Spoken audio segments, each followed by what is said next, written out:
Hello everybody. In today's video, it will be a really short one. I will just go on VS Code and I will show you some code.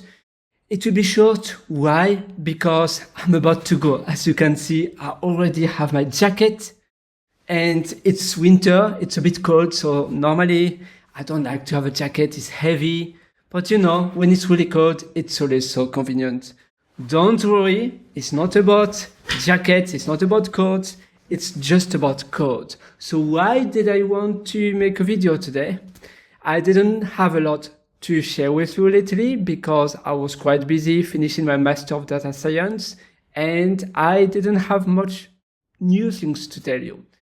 But in today's video, I would like to share you something quite important in React you should be aware. So finally, yes, you see it here. I will just make VS Code a little bit bigger. I will close this one if there is nothing important. Oops. Of course, if I don't have the right shortcut, it will not be helpful.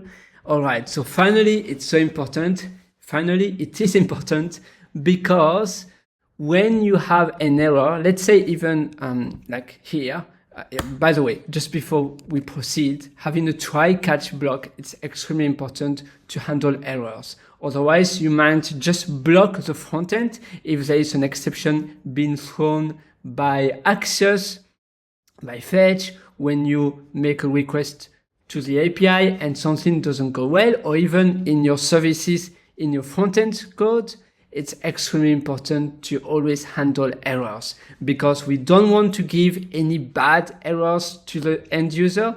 It gives bad impression. And it can also be even worse, like no message, not even a little error message doesn't give any clue to the user. So having a try catch is extremely important. But if we do the set is loading, I will show you my version just before. I was doing some refactoring and where is it? Set is loading, perfect, it's there. I didn't even have a try catch, you see. And before it was like this. That was my perform search.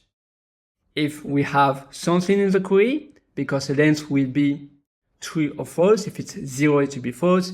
If it's more than 0, it will be a positive number, it will be true. But if there's an error, well, it will always be loading, always, and it will never stop. So like you will have a spinner, a loading spinner, and for the user, they are just waiting. Oh, why? It's still loading. Okay, there's an error. That's fine. We can just give a toast message. In my case, I found a really nice package recently. It's the React Hot Toast. Before I was using the React Toastify. It's an okay one, but I think the design is a little bit outdated. The React Hot Toast is just amazing. It's hot and it's tasty. It's so good. So let's go back to where we were. And here, set is loading. Even if we have an exception being thrown, we will still set the is loading to false once it's finished, once the query is finished. Here, we could also have done this. Okay, that's fine, but it's exactly the same as doing that. Because if it's more than 0, it will be true. But sometimes we just want to be more explicit. The most important is to be consistent. If you do one way or another, but just be consistent in your code base. Something else I wanted to share with you, not really showing you, is backend. And I don't show it to you because it's from my work. And so of course, the code base, the source code is not, I cannot show it to you. It's protected, it's private. But for optimization purposes, and I have been dealing with that for a little while. It's nice to have it sometimes in a queue or in a hook in a queue when for the performance, when we make a request to the database, a query to the database, and we know it will be an expensive query and it will take time instead of blocking the user. That was back in 2020, way before 2020, 2010, or in the 90s, of course, all websites were doing that. When you had to make an expensive request to the database, those websites, server rendering, you'd have to wait like this, or making a backup, you'd have to wait until the page would finish to load. So it was making the request to, well, there was not even an API because it was it was a monolith application, and server rendering, it was just PHP and maybe Smarty for the template engine, but there was no like only front end, no server, and then the API on the server side. There it was everything server rendering side, server side rendering, and you would wait a really long time because there was no queues, there was no smart systems, basically, there were no workers. And so you would have to wait the page to finish loading. Nowadays, we can just make it in a queue, in pending, and it will execute for later. And so we don't wait, we don't make the user waiting. And this is the reason why it's very efficient to do this way. Maybe I have a little thing to share you still. But I really like this approach. I think it's a much better experience for the user. Of course, when you have that in a Lambda function, for instance, and you have to make an expensive request, and the user is continuing the normal flow, and in the background is proceeding to an update, or maybe to a backup, or maybe for later sending an email with the data requested by the user. That's amazing. It's a bit like when you have on your computer, you can choose an application, a program to be run in the background. You know, you have that option, and so you don't have to wait. It's exactly the same.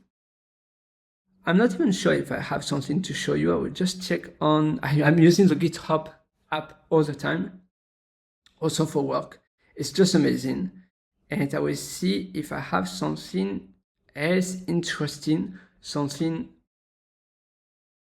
crispy to show you, but it cannot be from work. I have a PR here.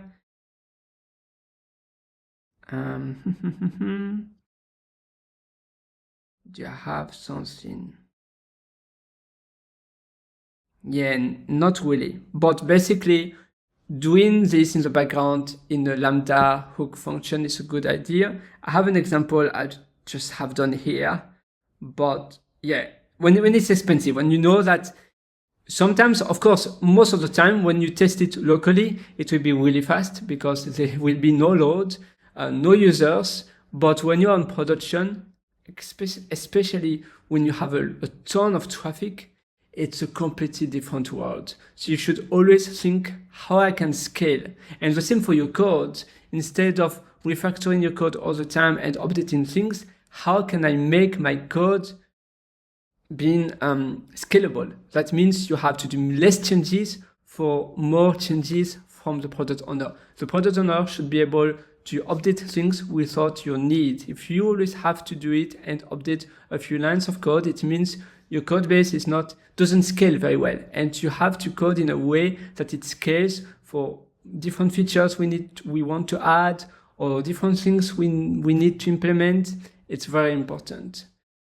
Yeah, I wish you a happy Friday, a happy coding, obviously. It's really important. I will eat maybe a banana, and I will go out, and I wish you a happy coding. Make sure your code is properly like you're thinking of, because when I noticed that when I think out of the box, when I code, I'm a much better engineer.